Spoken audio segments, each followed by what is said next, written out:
rejoice. Let the people now shout for joy. Bless his name in the heavens. Let his power lead us all the way. Jesus shall reign over all the earth, now and forever he will. Jesus shall reign over all the earth, now in his presence we sing.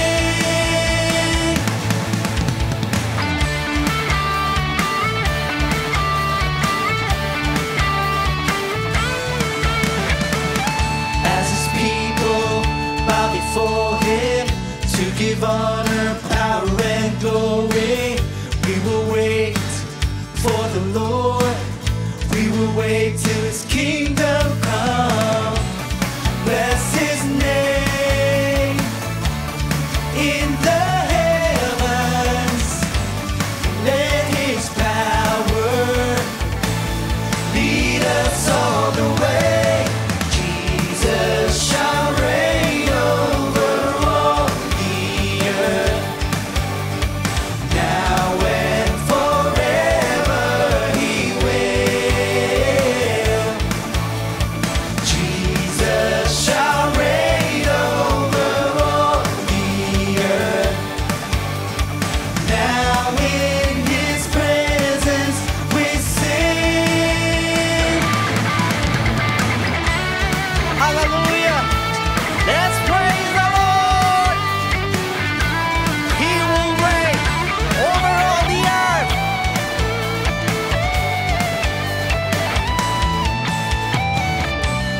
Bless his name in the heavens.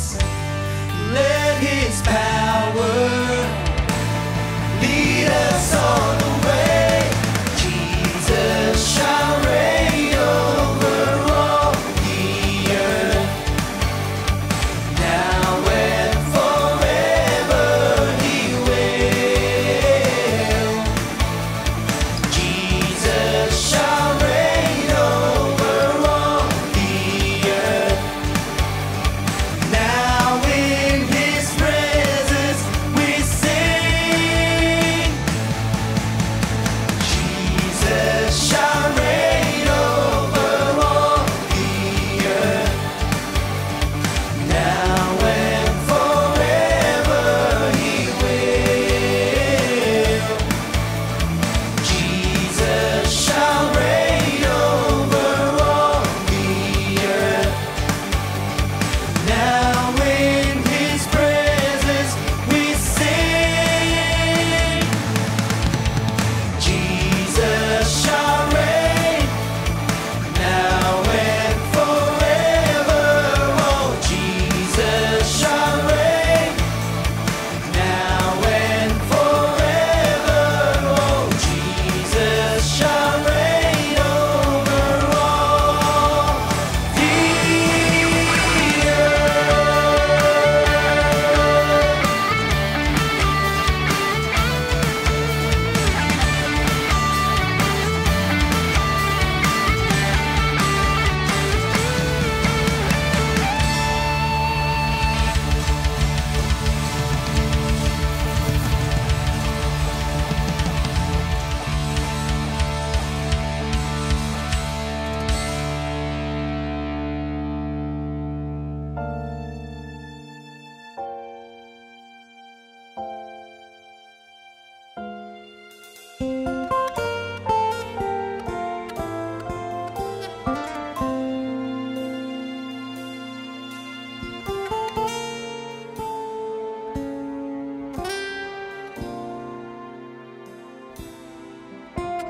He will be like rain falling on a field, like showers watering the earth. In his days the righteous flourishes, prosperity abounds. He will rule from sea to sea. All kings will bow down to him. All nations will serve the Lord and King. He endures as the sun, as long as the moon. His majesty will shine through all the world. Praise be to the Lord, my God of Israel. Had it not been because of you, who'll be on my side? Praise be to his glorious name eternally. And all of my hope, all of my help, all of my life, because of you.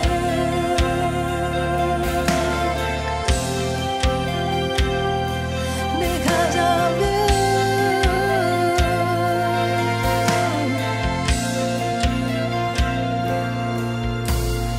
All kings will bow down to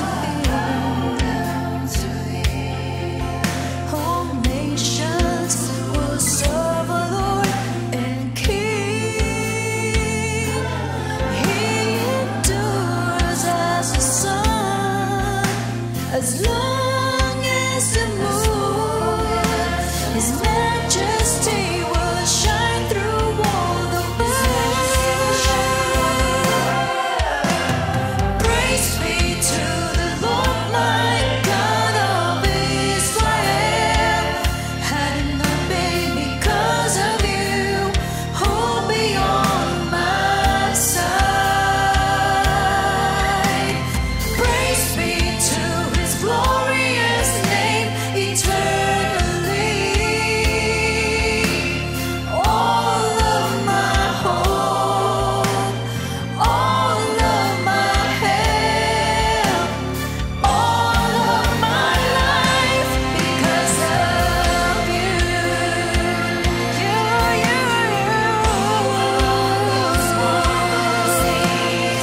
Let the earth be filled with praise. Praise be to the Lord, my God of Israel. Had it not been because of you, who'll be on my side? Praise be to his glorious name eternally. All of my hope, all of my help, all of my life. Praise be to the Lord, my God of Israel. Had it not been because of you, who'll be on my side? Praise be to his glorious name eternally. All of my hope, all of my help, all of my life, because of you.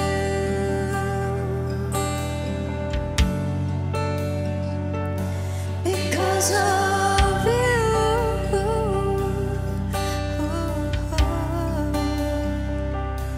Because of God of Israel.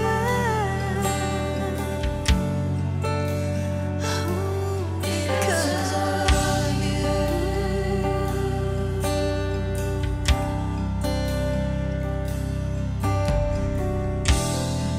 And though our strength is failing, Lord, our strength is ebbing away. As long as we know that you are here by our side, We can make it, Lord, as long as we know that you are the God of Israel, to strengthen us. We can stand, Lord.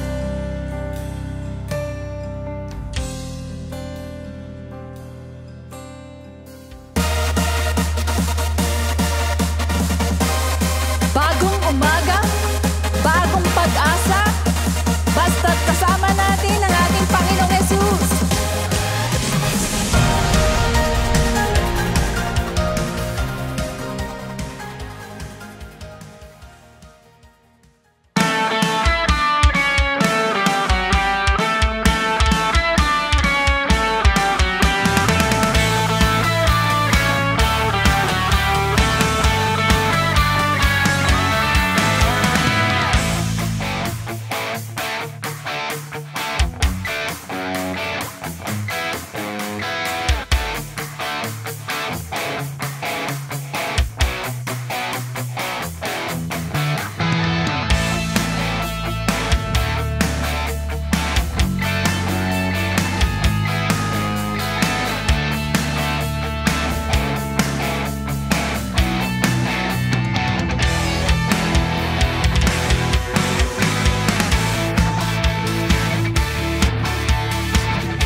It's me, oh Lord, standing in the need of prayer.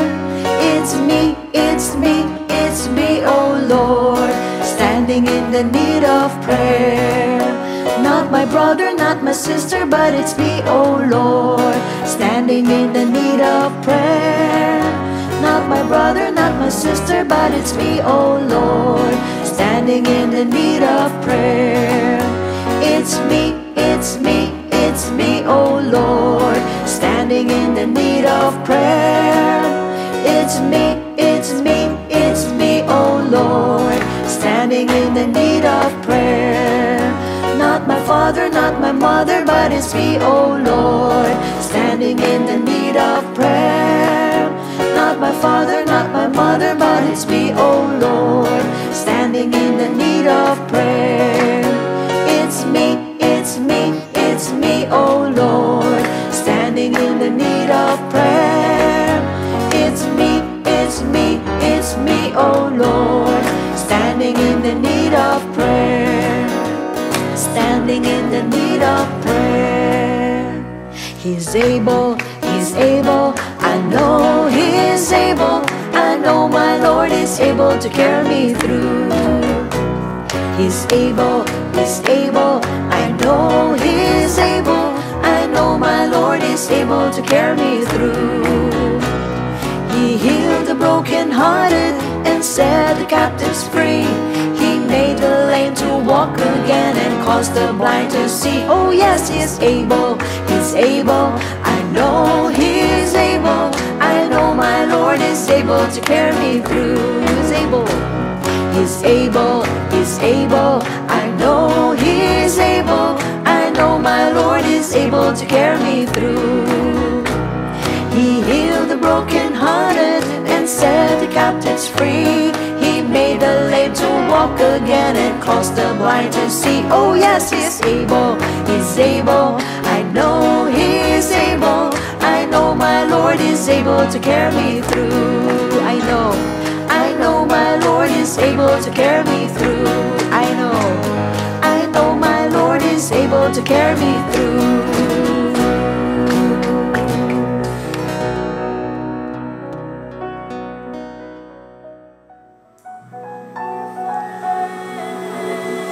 Hallelujah. Panginoon, minsan pa kami po'y nagpapasalamat sa iyo sa dakilang araw nito. Salamat sa kabutihan mo. Salamat sa pag-ibig.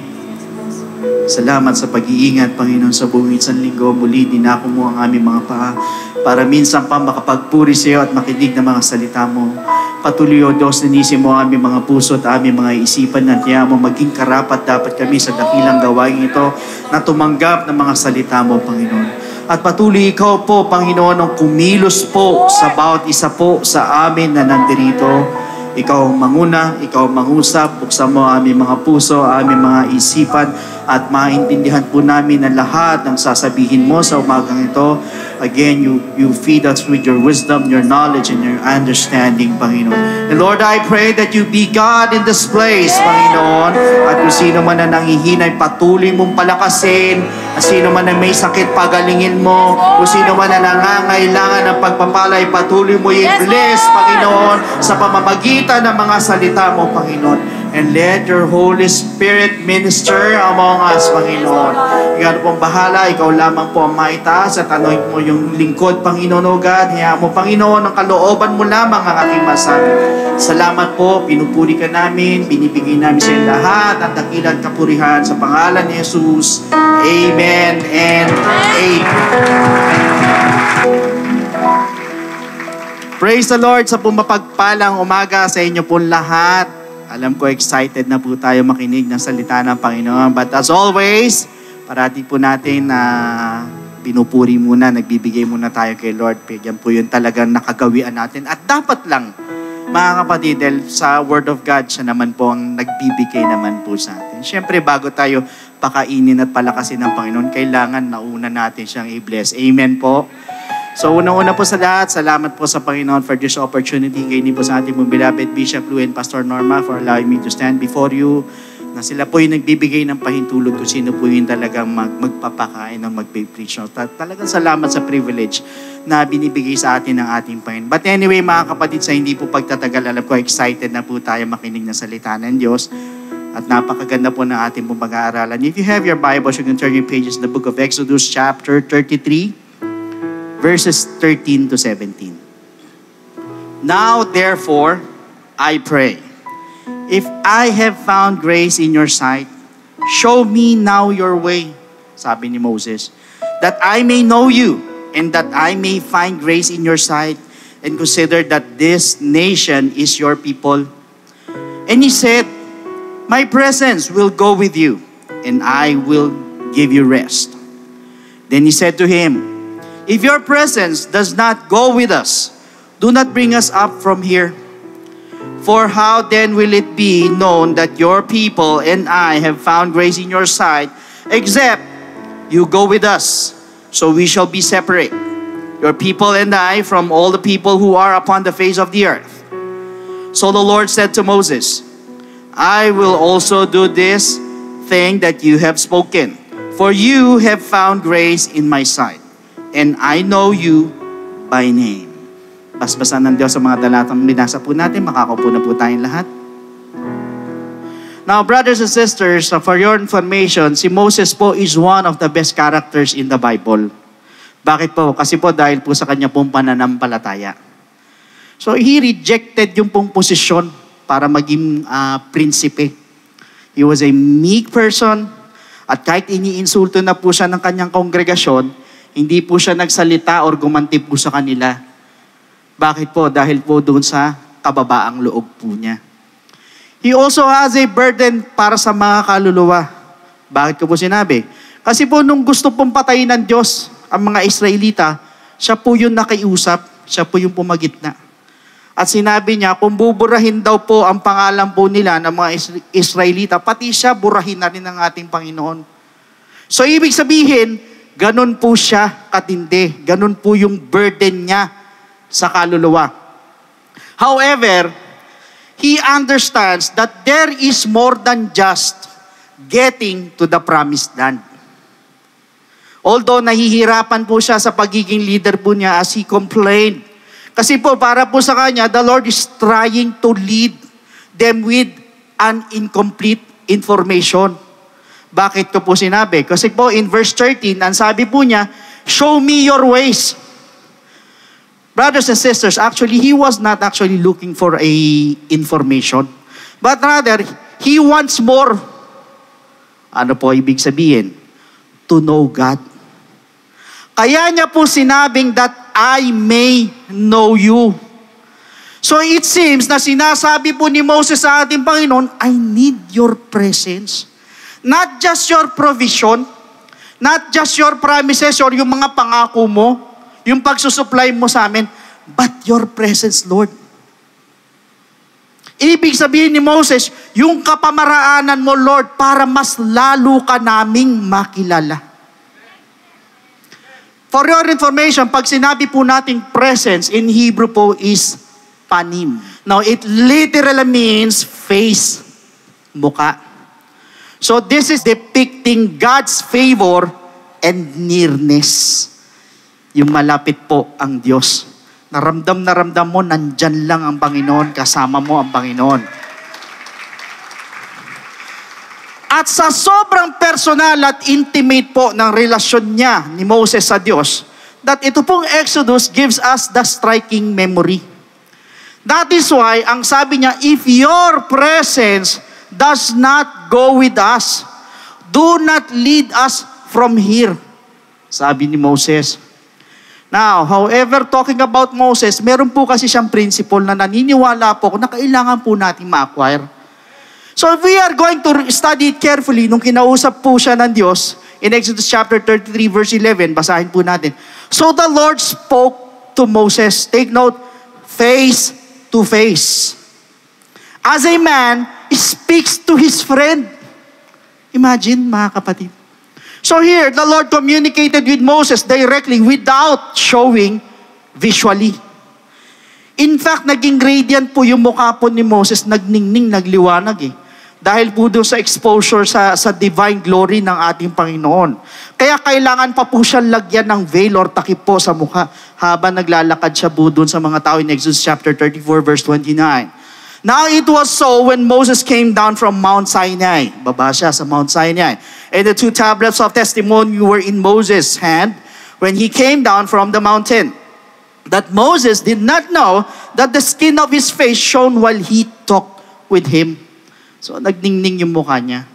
So, brothers and sisters, I just want you to know na ang Diyos po, kapag nakikipag-usap po kay Moses, ay para bagang nakikipag-usap po sa isang kaibigan. Ibig sabihin, he was literally talking to God.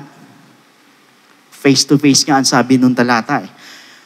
So ano po ibig sabihin? Ganun po katindi si Moses sa harapan po ng Diyos. At ganun po nalulugod ang Diyos po sa kanya. Perhaps dahil po sa kanyang posisyon, sa kanya pong katapatan, yung pong faithfulness niya sa Diyos na nag-enhance po ng special relationship po nila according to the book of Numbers chapter 12 verse 6. That is why, ang sabi po ng Panginoon kay Moses in Exodus chapter 33 verses 1 to 3, then the Lord said to Moses, depart and go up from here, you and the people whom you have brought out of the land of Egypt, to the land of which I swore to Abraham, Isaac, and Jacob, saying, to your descendants I will give it, and I will send my angel before you, ang sabi ng Panginoon. And I will drive out the Canaanite and the Amorite and the Hittite and the Perizzite and the Hivite and the Jebusite. Go up to the land flowing with milk and honey, for I will not go up in your midst. Ulitin ko ang sabi, I will not go up in your midst, lest I consume you on the way, for you are a stiff-necked people. Brothers and sisters, dito po yung presensya po ng ating Panginoon earlier was assured to His people. And take note, was temporarily withdrawn later. Na-withdraw temporarily. Bakit? Dahil po sa kasalanan. Kaya nga sinabing stiff-necked people, matitigas ang ulo in verse 3. Yan po ang instruction ng ating Panginoon kay Moses, in which the presence of the Lord is not going with them. Or hindi po sasama. Pero pagdating po sa verse 12, nagsabi ulit si Moses ngayon. Then Moses said to the Lord, see, you say to me, bring up these people. Sinabi mo sa akin, daling ko yung mga taong nito. But you have not let me know whom you will send with me. Hindi mo pa sinasabi sa akin kung sinong sasama sa akin. Yet you have said, I know you by name. Pero sinabi mo, kilala mo ko sa pangalan. And you have also found grace in my sight. In other words, Moses does not care kung saan po sila pupunta. Kung malayo ba, kung mahirap ba ang pagdadaanan, kung madali ba ang pagdadaanan. Wala po siya pakialam. Kaya nga po, ang sabi niya sa ating Panginoon, you have not let me know whom you will send with me. Kaya po, ano po ang sagot ng Lord? Na yung angel po ang makakasama po nila. Yet, ito po si Moses, medyo may kakulitan siguro ng konti. Still ask God. Why? I believe na ito po si Moses was not satisfied kung yung angels lang po ang sasama po sa kanila. Ang ibig sabihin ni Moses, just tell me, Lord, kung sino yung makakasama namin para malaman ko kung tutuloy pa po kami or hindi na. Kaya ano po ang sabi ng Panginoon in Exodus 33:14. And He said, my presence will go with you. Ulitin ko, my presence will go with you. Now, bakit sinabing my presence will go with you? Always remember, brothers and sisters, ladies and gentlemen, the Lord will not hide His face from His people. But rather, He will cause it to shine upon them. Ganyan po ang ating Panginoon. Hindi niya itatago yung mukha niya sa kanyang mga anak, bagkos gagawin niya ito po'y pag-iilawin pa sa kanyang mga anak. Kung mapupuna po ninyo, unang-una, ang sabi ng Panginoon, hindi ako sasama sa inyo, kundi yung mga angels lang, sinabi ng Lord sa kanya. So I believe, alam po ng Panginoon, na once sinabi niya kay Moses na ang angel lang ang sasama o kasama, hindi papayag si Moses. So ano po ibig sabihin? Dito po ninyo makikita kung gaano po kahalaga at importante kay Moses ang presensya po ng Diyos.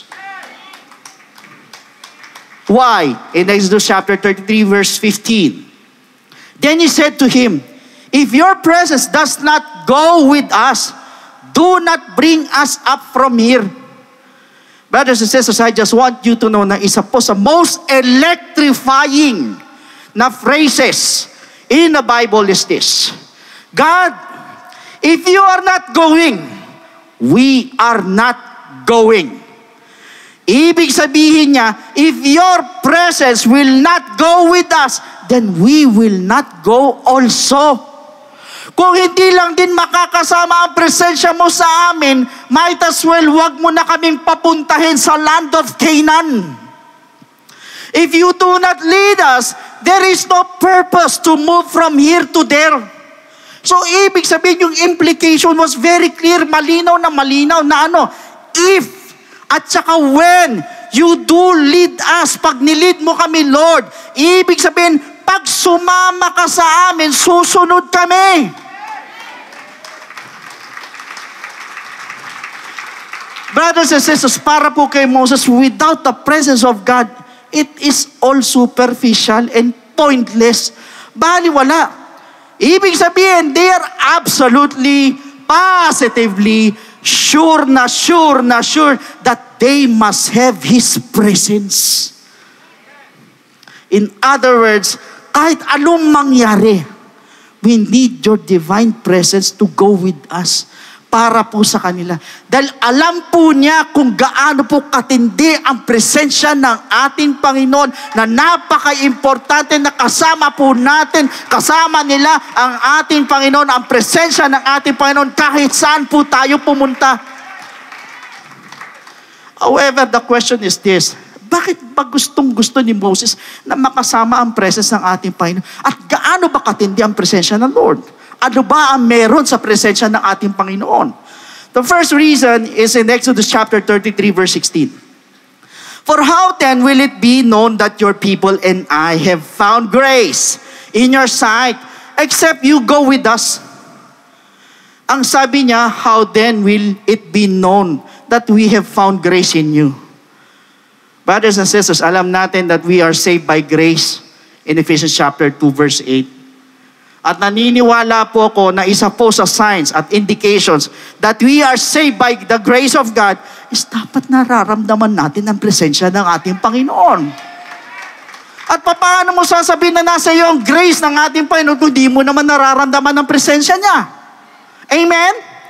Kaya dapat ganyan po tayo bilang mga anak ng Diyos. Ibig sabihin, we need to feel His presence all the time. Meaning on a daily basis po, wherever we go, whatever we do, dapat nararamdaman mo ang presensya ng ating Panginoon. Dahil bilang templo ng Panginoon, bilang mga anak ng Diyos, hindi po pwedeng humiwalay po ang presence po ng Lord sa atin. Amen. Now the second reason is found in verse 16 of Exodus 33. So we shall be separate, your people and I, from all the people who are upon the face of the earth. Brothers and sisters, pagdating po sa world, we shall be separated. Meaning, isa po sa distinction ng mga Kristiyano sa mundo at sa ibang tao is if we can feel the presence of God or not. Naalala po ninyo yung istorya po ni David. Ano po ang request niya nung nagkasala po sa Diyos in Psalms 51 verse 11? Do not cast me away from your presence and do not take your Holy Spirit from me. Ang sabi ni David, yan ang request niya. Ibig sabihin niya, Lord, nagkasala ako, Lord. Parusahan mo na lang ako kung gusto mo. Gawin mo na kung ano yung dapat na gawin mo sa akin. Huwag mo lang tatanggalin ang presensya mo. Huwag lang mawawala ang presensya mo sa akin. Sige, kung pahihirapan mo ko, okay lang. Basta huwag lang mawawala ang presensya mo sa akin. Why? Ganong kahalaga ang presensya ng ating Panginoon kay David. Si Eli po, yung priest po, in 1 Samuel 4 verses 17 to 18. So the messenger answered and said, Israel has fled before the Philistines, and there has been a great slaughter among the people. Also your two sons, Hophni and Phinehas, are dead, and the ark of God has been captured. Then it happened when he made mention of the ark of God that Eli fell off the seat backward by the side of the gate, and his neck was broken, and he died. Namatay po si Eli. For the man was old and heavy, and he had judged Israel 40 years. Brothers and sisters, si Eli po marked an era na nagsimula po siya nung mamatay po si Joshua at yung po mga elders na nag-serve po kasama niya o kasama po siya. So incapable of restraining Israel, hindi niya kaya, nahirapan siya At or pati po yung kanyang mga anak from their wicked ways. Ano nangyari sa kanya? He was wicked. Nagkaedad po siya, he was blinded. Why? Because of his old age. Kaya po naging tragic po yung kanya pong kamatayan. But also, it links to his death doon po sa judgment ng kanyang mga anak. Kasi po yung mga anak, through honoring po his sons by fattening themselves. Now, let's move forward. Studying it carefully, sa Old Testament, kapag sinabing Ark of God, the people believe that the presence of God was in the ark. Yung presence po is the Shekinah sa Hebrew. It was connected with the ark. But remember, we cannot limit God's presence through the ark only. Hindi pwede. Bakit ko po sinabi? Ang Diyos po natin, kaya nga sinasabi, nasa lahat po ng dako, omnipresent po. Kaya hindi po pwedeng i-contain po natin ang ating Panginoon sa ark lang. Dahil kapag sinabing glory of God, which is the Shekinah, automatically nandun ang presensya ng ating Panginoon. Dahil hindi po pwede na paghiwalayin po ang glory at ang presence po ng ating Panginoon. They are inseparable. Actually, it was more of a symbolical thing to them na iniisip nila na yung presence of God ay nasa ark lang. But it does not follow na wala po ang presensya ng ating Panginoon sa ark. Dahil sa tabernacle po, dyan po nagdedwell ang presensya ng ating Panginoon. So just to give an emphasis on how they value the presence of God during their time. So apparently, namatay si Eli nung malaman na nawala po ang presensya ng Lord sa Israel. And also, responsibility po niya na bilang high priest during that time to protect the ark. So ibig sabihin, ganun po ka-importante sa kanya ang presensya ng Panginoon. Up to the point na ikamatay niya. However, what happened when David recovered the Ark of the Covenant after nanakaw po ito in 1 Chronicles chapter 15 verses 27 to 28. David was clothed with a robe of fine linen, as were all the Levites who bore the ark. The singers and Kenaniah, the music master with the singers, David also wore a linen ephod. Thus all Israel brought up the ark of the covenant of the Lord with shouting and with the sound of the horn, with trumpets and with cymbals, making music with string instruments and harps. Just imagine, si David, isang hari, danced like a fool. Nagsayaw na parang may tuliling. Why? Because yung pong Ark of the Covenant was recovered. Yung presence of God. Kaya tuwan-tuwa po sila. Ano po ibig sabihin nun? Alam po ni David kung gaano po kalaga ang presensya ng ating Panginoon. Kahit sininta na po siya ng asawa niya, wala po siyang pakialam. Ang importante sa kanya is the presence of God. At kapag yung katabi mo, aantok-antok, hindi niya nararamdaman ang presensya ng ating Panginoon. But once you feel God's presence, naniniwala ako, hindi ka aantukin eh. Mapapalundag ka pa nga, mapapasigaw ka, mapapasayaw ka. Sa tuwa yan. Dahil ganyan po kumilos ang presensya ng Panginoon eh. And most of all, pag nandoon ang presence ng Panginoon in Exodus chapter 33 verse 14, and He said, my presence will go with you, and I will give you rest. And I will give you rest. Ibig sabihin, once the presence of God goes with you, kahit gaano kabigat ang problema mo, you will have rest in the presence of God. Ibig sabihin in a sense that you will have peace of mind. Nandoon yung tunay na kapahingahan. At hindi mo iindahin yung lahat ng kabigatan mo. Why? Because you have peace of mind. And because you have rest in God's presence. In fact, nangyari po kay Peter in Mark 4:37. And a great windstorm arose and the waves beat into the boat so that it was already filling. Lulubog na yung bangka nila. Natatakot si Pedro. Pero dahil sa presensya ng ating Panginoong Hesukristo, anong ginawa ng ating Panginoon? In Mark 4:39, then He arose and rebuked the wind and said to the sea, peace, be still. And the wind ceased, and there was a great calm.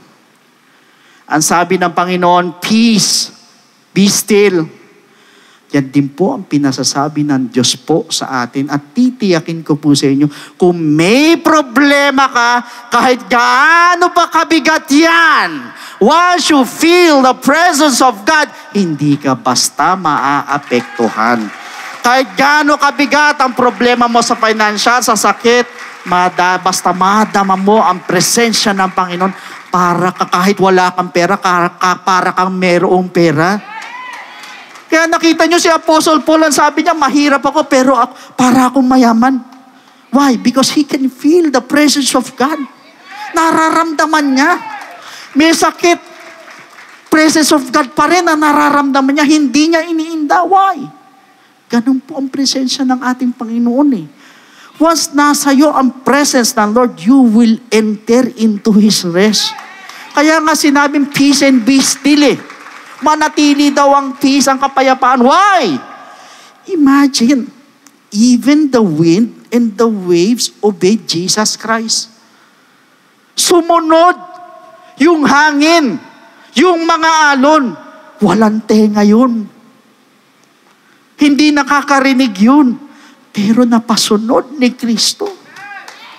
At kung yung hangin at alon ay sumunod sa Kanya, how much more yung pinakamatinding problema natin.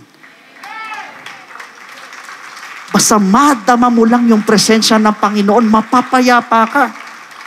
What about Joseph in Genesis 39:2? The Lord was with Joseph, and he was a successful man, and he was in the house of his master, the Egyptian. So in other words, kapag nandoon ang presensya ng ating Panginoon, ang gaan ng pera. Kita nyo si Joseph eh. Eh bakit ganun, Pastor Lud? Kikita lang ako, biglang nawawala pa. Dumadaan lang yung pera. Brothers and sisters, kapag nasa iyo ang presensya ng ating Panginoon, walang makakahinder sa blessing. Bakit? The Lord will command the blessing to come to you. Ang blessing ang hahabol sa iyo, ang lalapit sa iyo eh. Kapag nandun ang presensya ng ating Panginoon eh. Brothers and sisters, kapag nandun ang presensya ng Lord, andun ang faith eh. Kapag nandun ang faith, di nandoon ang success. Kasi nandoon yung faith. However, if we are going to read the book of Psalm 65 verse 4, blessed is the man you choose and cause to approach you, that he may dwell in your courts.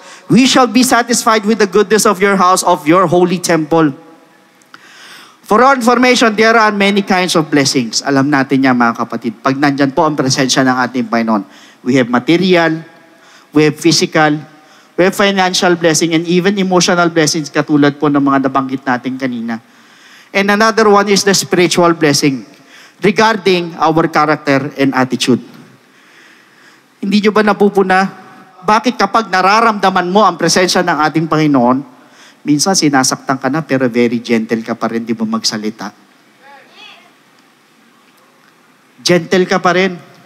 Pero pagka mainitin ang ulo mo, wala sa iyo ang presence ng Lord dahil hindi nananahan ng Diyos po sa atin sa mainitin ng ulo. And aside from being gentle, andun din yung self-control. Once the presence of God is manifesting in your lives, alam niyo po ba yun?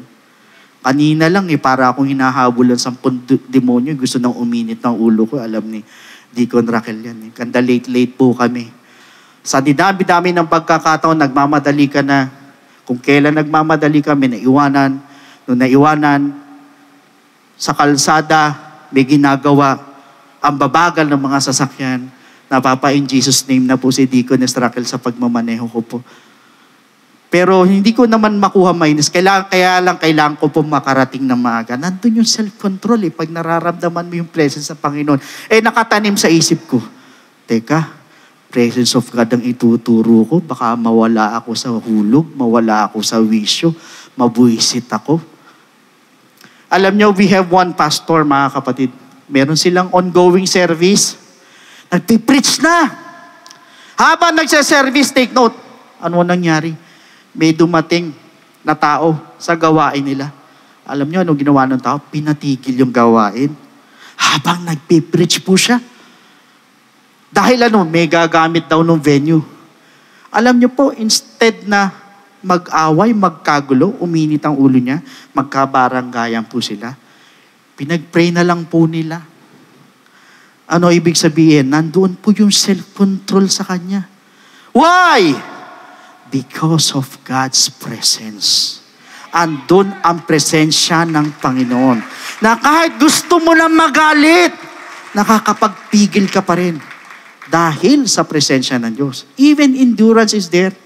Titibay ka kahit gaano katindi ang banat sa iyo. Makakatagal ka pa. Now apparently, the question is, how can we get the presence of God? And what are the other benefits? Psalms 91 verses 1 and 2. He who dwells in the secret place of the Most High shall abide under the shadow of the Almighty. I will say of the Lord, He is my refuge and my fortress. My God, in Him I will trust. Brothers and sisters, whatever troubles we face today, whatever hardships we face today, God is the place of refuge. Siya po ang ating sandigan, siya po ang ating tanggulan. Where we can run, He is our safest place. At yung pong salitang dwell po dito sa binasa natin means to take up permanent residence in. Ibig sabihin, nire-remind po tayo ng ating Panginoon to stay in His presence. Because it is a permanenteng lugar para mamuhay tayo. Pirming mamuhay po tayo. Ibig sabihin, nandun po tayo sa presensya ng ating Panginoon na namumuhay po tayo sa presensya ng ating Panginoon. Araw-araw, permanente. Aside from being the church of God, dwelling in the presence of God is the safest place where we can stay.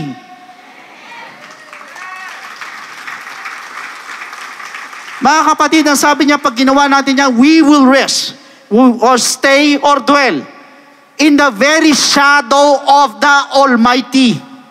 Ang sabi, shadow of the Almighty. For our information, ang shadows po, ang anino po, by definition, are a place of protection or covering against what? The direct heat of the sun. Bakit ko po sinabi? Subukan mo magtago sa anino mo pagka mainit ang sikat ng araw. Sa anino ng puno, sa anino ng bahay, sa anino ng building, sa poste. Diba pag nasa labas tayo, mainit, magtatago ka dyan, nagkakaroon ka ng shade sa init ng araw. Ano po nangyayari? Nababawasan po yung nararamdaman nating init mula sa araw. Tama or tama? Ano ibig sabihin? Meaning, God's presence is reminding us that we will never walk alone. Hindi ka maglalakad mag-isa pagkasama mo ang presensya ng Diyos. Ibig sabihin, through tough times, the presence of God will always be with you and me. At sinasabi po sa atin ng Diyos that we have to walk in His shadow, to be close to His side. Meaning to say, it is also the safest place na nagbibigay po ng kumpiyansa po sa buhay ng bawat isa po sa atin when we are resting in God's shadow or in God's presence. Why? Dahil hindi po natin haharapin yung full heat ng mga difficulties natin, ng mga struggles po natin. Hindi po natin haharapin yung full heat nun. Kasi po siya po ang nagbibigay po ng shelter po sa atin sa mga sakit at pasakit na nararamdaman natin. Siya po yung nagbibigay sa atin ng shade with His shadow or presence, which diminishes what we feel in the midst of troubles. That is why yung rest, yung peace, yung calmness ay mas tumitindi. Pag tayo po'y covered ng presensya ng ating Panginoon, we are assured that He is in control.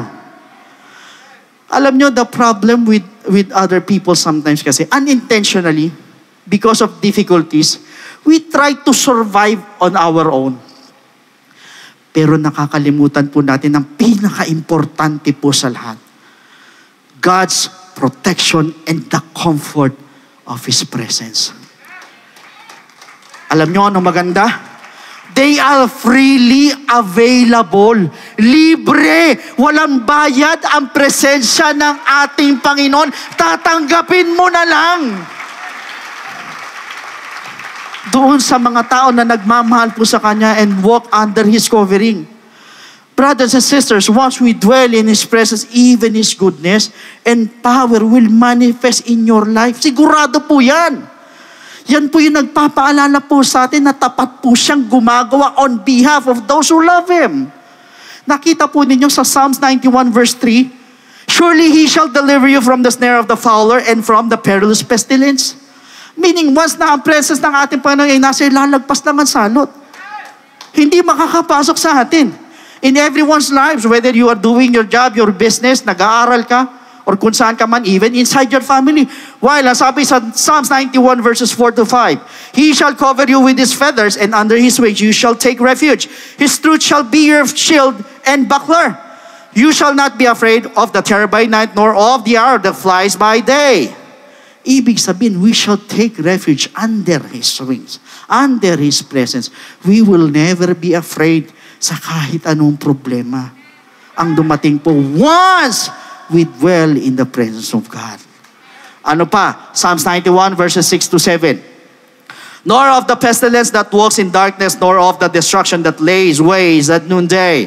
1,000 may fall at your side, and 10,000 at your right hand, but it shall not come near you. Hindi daw makakalapit sa atin. Brothers and sisters, tinatanggal po ng Diyos ang takot po sa atin. Why? Fear is the enemy of faith. Kapag may takot ka, gegewang ang pananampalataya mo hanggang sa mawala ka na sa pananampalataya. Kaya nga po, most of the time, the Lord keeps on reminding us to fear not. Yan po ang number 1 na dapat mawala sa atin. What else? Psalms 91 verses 8 to 9. Only with your eyes shall you look and see the reward of the wicked. Because you have made the Lord, who is my refuge, even the Most High, your dwelling place. Again, our safest refuge is God, is the Most High. Then sa verse 10, no evil shall befall you, nor shall any plague come near your dwelling. Imagine, no evil, no plague will come before you once you dwell in God's presence. Pastor, how come nangungutan pa rin ako? Yung peste ng kahirapan nandiyan pa rin. Maybe you are not yet dwelling in His presence. Brothers and sisters, kapag wala ang presence ng Lord po sa atin, pati kwarta, pati blessing, lalayo sa iyo, nagiging mailap. Pero once nasa iyo ang presensya ng Panginoon, malapit po ang blessing. Totoo po yan. Verse 11, for He shall give His angels charge over you to keep you in all your ways. Just imagine that, ang bodyguard natin, mga anghel, mismo, saan ka pa? Ang bodyguard mo, angel. Verse 12, in their hands they shall bear you up, lest you dash your foot against a stone. Imagine, kamay ng mga anghel ang magpo-protection sa iyo. All will help you bear whatever problems you have that will come your way. Lastly, verses 13 to 16. You shall tread upon the lion and the cobra, the young lion and the serpent you shall trample underfoot. Because He has set His love upon me. Therefore, unang-una, I will deliver him. I will set him on high because he has known my name. He shall call upon me and I will answer him. I will be with him in trouble. I will deliver him and honor him. With long life I will satisfy him and show him my salvation. Brothers and sisters, kung mapapansin po ninyo itong mga talatang ito, there are 8 reasons na binigay po ng Diyos para wag po tayong matakot once we dwell in His presence. Una, ang pangako niya, I will rescue him. Ibig sabihin, He will deliver you, cause you to escape in all your hardships or troubles. Second, He promises, I will protect him. Proteksyonan ka ng Diyos. Set him on high places, ang sabi ng talata. Pangatlo, I will answer him. Sasagutin ka ng Diyos. Ibig sabihin, He will respond. Pang-apat, I will be with him in trouble. Kasama mo siya sa trouble, sa hardships, sa sufferings, sa affliction, sa distress. Kasama mo ang Panginoon. At kung kasama mo ang Panginoon, wala ka nang dapat ikatakot. Panglima, I will deliver him. Ibig sabihin, ire-rescue ka ng Panginoon. He will bring you to safety. Ganyan po ang Diyos. Pag nagdwell ka sa presensya niya, pang-anim, and honor Him to make rich, to make you strong and heavy with honor, ang sinasabi po rito. At pang-pito, with long life will I satisfy Him. Ibig sabihin, you're gonna have an abundant journey. Mahabang buhay. Pangwalo, and show Him my salvation. He will let you see the victory, the deliverance. Papakita niya sa iyo kung paano ka magtatagumpay sa lahat ng pinagdadaanan mo. Brothers and sisters, I just want you to know that there are so many great blessings as we seek after God. Ang dami. That is why mas piliin po natin na lumakad po sa kanyang kapamaraanan and to dwell in His presence. Kasi po in the midst of darkness, dito sa mundong ibabaw na ito, kung mamumuhay po tayo na wala po sa katotohanan, wala po sa kalayaan, sa kasalanan, malamang impyerno po tayo Dahil sa kasalanan at dahil po sa mga lies at deception ng devil. Yet, ang reminder po ng Diyos sa atin, are sure, it is very strong, it is very true, na binibigyan po tayo ng assurance ng ating Panginoon in our Christian life, in our Christian journey, that His call is always to rise above. At pinapaalala niya po sa atin na hindi po tayo nag-iisa. Sa journey mo, hindi ka nag-iisa. Akala mo lang mag-isa ka, pero kasama mo siya. Basta nagdwell ka sa presensya ng ating Panginoon. Although hindi po sinasabi na we won't face hard times, hindi po naman yung kasama yan Pero sinabi niya that He will be with us in it. Kasama mo siya during your toughest moments, during your darkest moments. Kasama mo ang Panginoon, ililigtas ka niya, shining His favor upon you and me. Ganyan po ang Diyos. Kaya nga, do not ever doubt on what God can do for you. Kasi po ang ating Panginoon ay tumatrabaho on behalf of those who love Him and honor His name. Brothers and sisters, we may never fully know or understand this side of heaven. Kung paano niya po tayo sineshelter all throughout our lives. Alam niyo po kung dahil saan? Because of the power of His presence. Dahil po sa presensya ng Panginoon. Kaya hanggang ngayon, humihinga ka pa. Hanggang ngayon, nakatayo ka pa. Hanggang ngayon, nabubuhay ka pa. Hanggang ngayon, nananampalataya ka pa. Hanggang ngayon, sumasamba ka pa. Dahil sa presensya ng ating Panginoon. So sa pagkakataon pong ito, mga kapatid, pasalamat po tayo sa Panginoon. Just stay in your seats.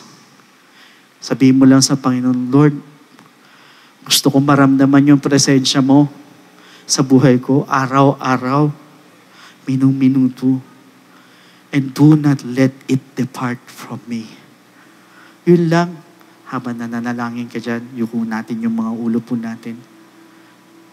And let the presence of God fill this place.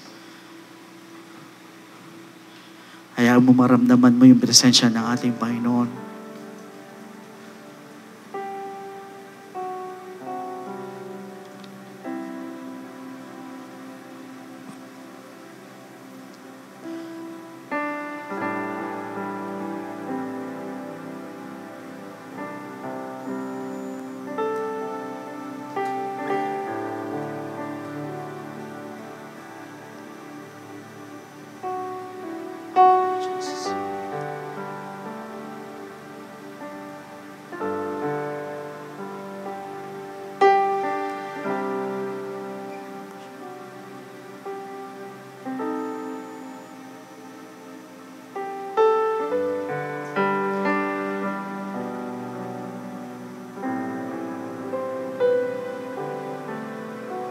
praise the Lord. Maraming salamat po sa ating Panginoon for that uplifting message na muli na naman tayong tinuruan ng ating Diyos na buhay na kapag wala po ang presensya po ng ating Panginoon, everything will be pointless, everything will be meaningless. At yan po ang tatandaan po ninyo, ganyan po kahalaga ang presensya ng Panginoon po sa atin.